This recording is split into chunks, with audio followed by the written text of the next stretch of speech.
Hello, আসসালামু আলাইকুম বন্ধুরা। আপনারা যারা টিকটক কিংবা নানান ধরনের ভয়েস ভিডিও বানান তাদের জন্য আজকে একটা ওয়্যারলেস মাইক্রোফোন নিয়ে আসলাম। আর এটা এখন আমি আনবক্সিং করে দেখাবো। এই জিনিসটা আমার হাতে আছে, K9 ওয়্যারলেস মাইক্রোফোন। আর এই জিনিসটা আমি নিয়েছি বাতা, রিয়াদ, সৌদি আরব।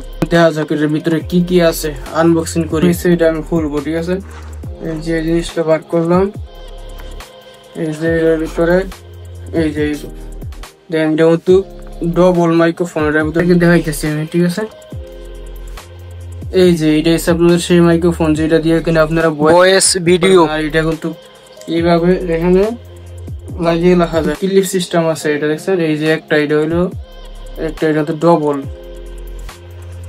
তারপর এই যে আরেকটা, এই যে আরেকটা, দেখছেন।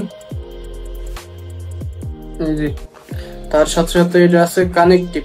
এই যে এটা আপনার টাইপ সি আছে কানেক্টিভ।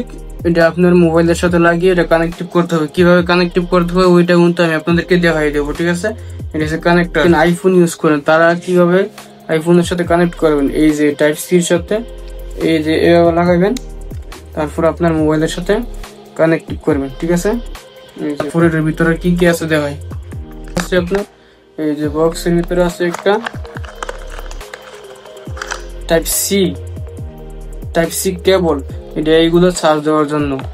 আর এটা চার্জ দেওয়ার নিয়ম রয়েছে এই যে এইভাবে চার্জ দেওয়ার নিয়ম। এখানে কিন্তু লাল বাতি জ্বলবে যখন চার্জ হবো। এখন আপনাদেরকে দেখিয়ে দেবো যে আইফোনের সাথে কিভাবে কানেক্ট করবেন। টাইপ সির সাথে আইফোনের পিনটা লাগিয়ে নেবেন, তারপর আপনার ফোনের সাথে জুড়ে দিবেন। আর এই দুইটা কিন্তু চার্জ দেওয়া লাগে না, শুধু ওই দুইটা চার্জ দিলেই হয়। মাইক্রোফোনের ভিতরে কয়েক সেকেন্ড চাপটা ধরে লাগবেন। এই যে গ্রিন বাতি জ্বললো, তার মানে এটা কানেক্টিভ হয়ে গেছে অলরেডি।